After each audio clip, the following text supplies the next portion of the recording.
Subscribe to my channel by pressing red button and click on the bell icon for notification of latest updates.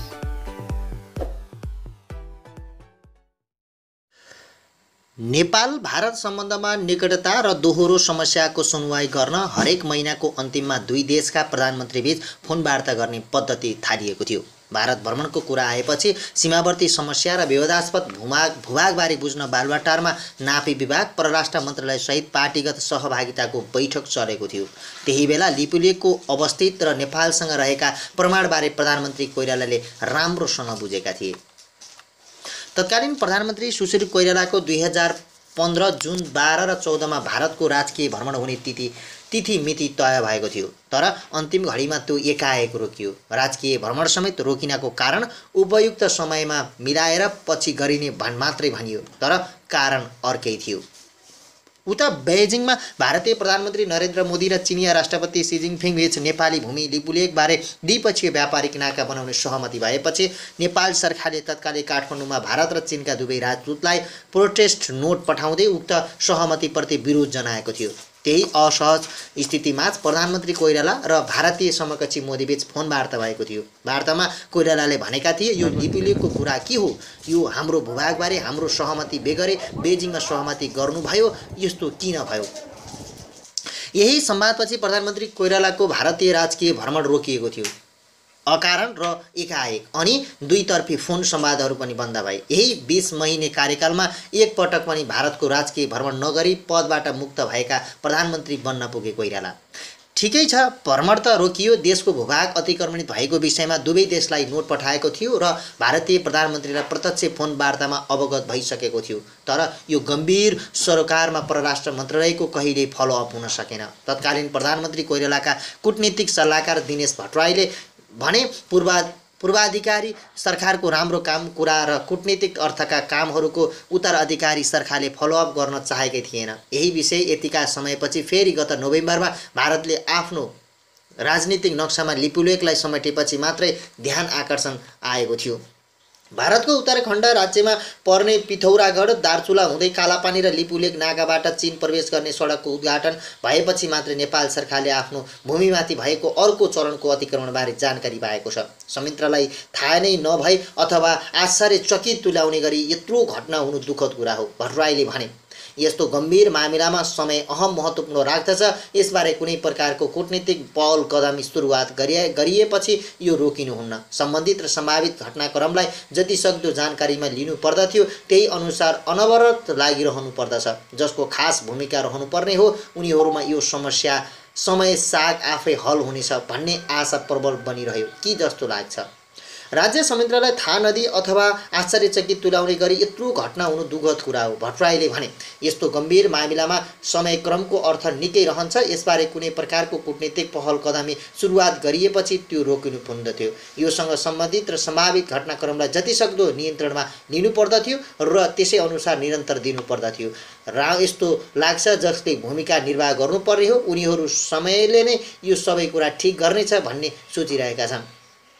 Lipulekh व्यापारिक नाकाबारे भारत चीन सहमति भएपछि सन् 2015 मै भारत र चीनका काठमाडौँ स्थित राजदूतलाई प्रोटेस्ट नोट दिएका कारण अहिलेको घटनामा पहिलेकै चीनमा समेत ध्यान आकर्षण गर्नुपर्ने परराष्ट्र मन्त्रालयका शनिबार आएको थियो। नेपाल भारतको लिपुलेखबारे जे टुङ्गो लगाउँदैछ त्यो चीनलाई मान्ने हुने भनाइ यथावत रहेको अवस्थामा अहिले लिपुलेखमै भारतले देखाएको बल मिचाइमा हामीले चीनलाई पनि जानकारी गराउनै पर्छ भनेर कुरा आएको थियो। परराष्ट्रका एक अधिकारीले भने, तर आजको नेपाली भूमि भएर मानसरोवर जाने भारतीय सडकको सन्दर्भमा जारी गरिएको विज्ञप्तिमा चीन पक्षलाई नसमेटिएको मात्रै हो, तर नेपाली भूमि हुँदै भारतले चीन जाने बाटो बनाएको अवस्थामा हामीले चिनिया पक्षलाई पनि यसबारे अवगत गराउनेछौँ।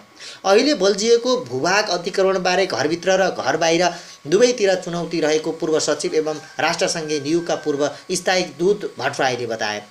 घर भित्रका कुरामा तथ्यगत आधारमा र बिना राजनीतिकरण तयार गरिएको श्वेतपत्र समेतका आधारमा सबै पक्षलाई विश्वासमा लिनुपर्दछ। उनले भने, बाहिरको कुरामा अर्को पक्षको सरोकारको मन गर्दै र आफ्नो कटाक्ष तथा अकाट्य तथ्य प्रमाणलाई प्रस्तुत गर्दै अतिक्रमित भूमि सम्मानपूर्वक छाडेर जाने स्थिति तयार हुनुपर्दछ, उनले भनेका छन्।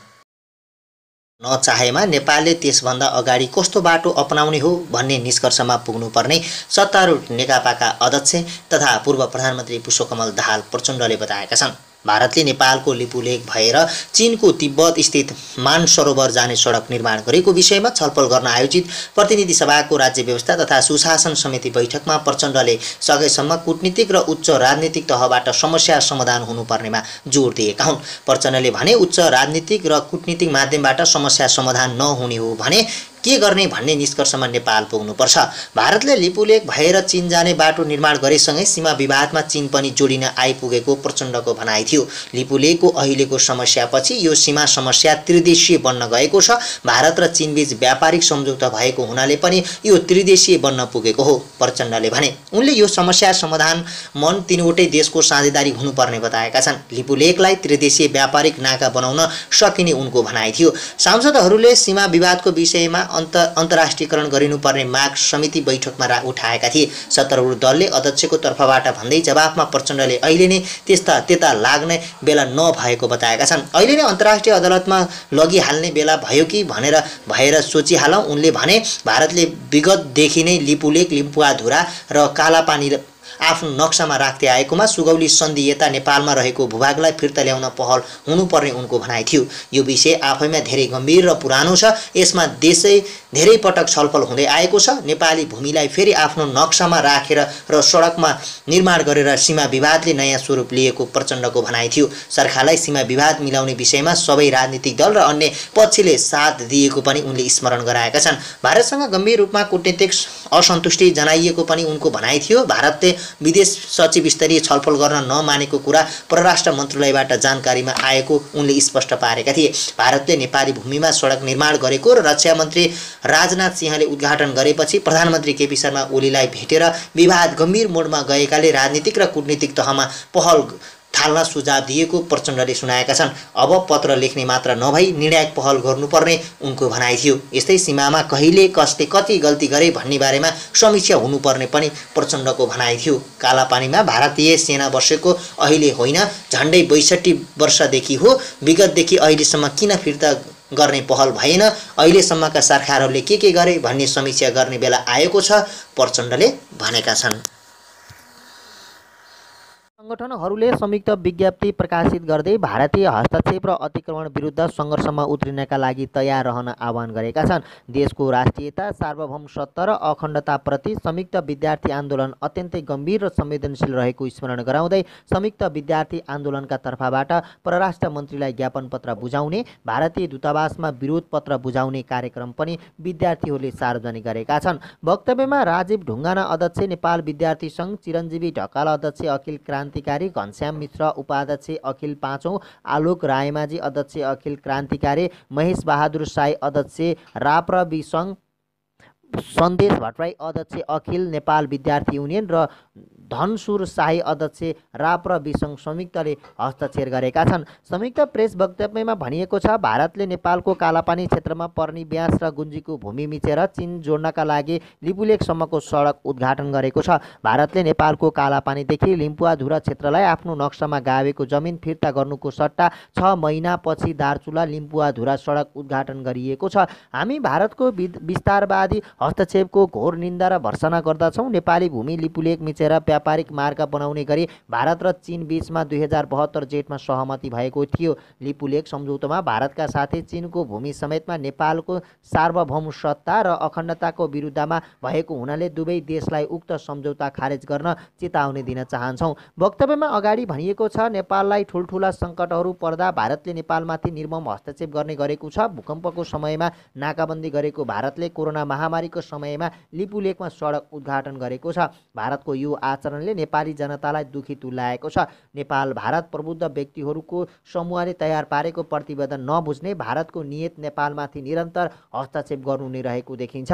संयुक्त वक्तव्यमा भनिएको छ, मिचिएको नेपाली भूमि फिर्ता गर्न, भारतीय दादागिरी बन्द गर्न र नेपालको सार्वभौम सत्तालाई सम्मान गर्न भारतीय शासक वर्गहरूलाई संयुक्त विद्यार्थी आन्दोलनबाट तर्फबाट कडा चेतावनी दिन चाहन्छौँ। भारतीय हस्तक्षेपका विरुद्ध सम्पूर्ण जनतालाई एकजुट बनाएर अगाडि बढ्नका लागि तत्काल सर्वदलीय सर्वपक्षीय बैठक राखेर भारतसँग कूटनीतिक पहल र नेपाली भूमि फिर्ता गर्न माग गर्दछौँ। कालापानी क्षेत्रलाई समेटेर नक्सा प्रकाशित भएपछि त्यसबेला उठेको विद्यार्थी आन्दोलन र सर्वदलीय बैठकले दिएको म्यान्डेट अनुसार भ्रष्टाचारको आहालमा डुबेको वर्तमान सरकारले भारतसँग कुनै पहल गरेन। त्यसका साथ कारण आज भारतको हेपाहा प्रवृत्ति प्रशय भएको छ।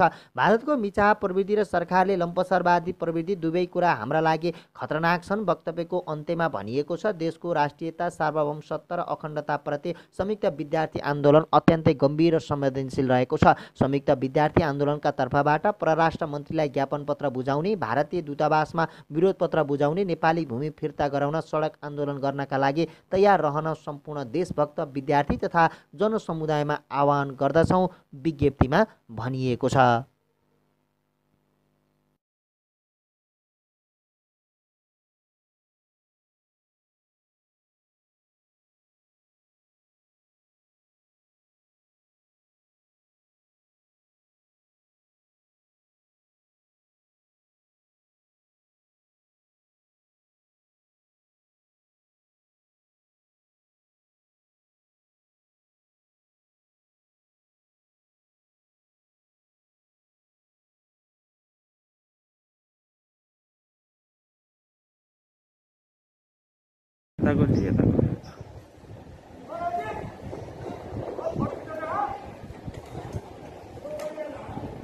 दैलेखको चामुण्डा बिन्द्रा सैनी नगरपालिका 4 मा प्रहरी र स्थानीय बासिन्दाबीच झडप भएको छ। त्यस क्रममा स्थिति नियन्त्रण लिन भने प्रहरीले 2 राउन्ड हवाई फायर पनि गरेको छ। शनिबार साँझ भएको झडपमा प्रहरी जवान खगेन्द्र सुनवार र स्थानीय कमल साई घाइते भएको प्रहरीले जनाएको छ।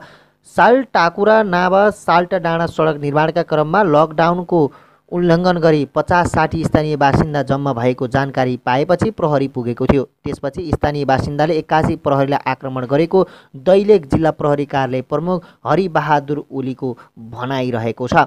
नगरपालिकाका उपप्रमुख तारा शाहीले लकडाउन उल्लङ्घन गरी सडक खन्ने क्रममा विवाद भएपछि प्रहरीलाई बोलाउँदा घटना भएको बताएका छन्। उनका अनुसार शनिबार दिउँसो मात्रै सहमतिका आधारमा सडक खन्ने भनेर काम गर्न आग्रह गरिएको थियो। आफूहरू दिउँसो त्यही बसेको र मान्छेको भिडभाड पनि धेरै भएकाले आफूहरूले प्रहरीलाई त्यहाँ पठाएको बताएका छन्। घटनाबारे सबै बसेर नियम कानुन अनुसार अघि बढ्ने उनको भनाइरहेको छ। अहिले घटनास्थलमा थप सुरक्षा बल डल्लोबाट पठाइएको र स्थिति सामान्य भएको प्रहरीले जनाएको छ। घटनाबारे थप अनुसन्धान हुने र आवश्यक छानबिन गरी कारबाही अघि बढाइने दैलेखका प्रमुख जिल्ला अधिकारी युवराज कट्टेलले जानकारी दिए। प्रदेश सरकारको 20 लाख र नगरपालिकाको 5 लाख रुपैयाँबाट उपभोक्ता समिति मार्फत सडक निर्माण अहिले भइरहेको छ।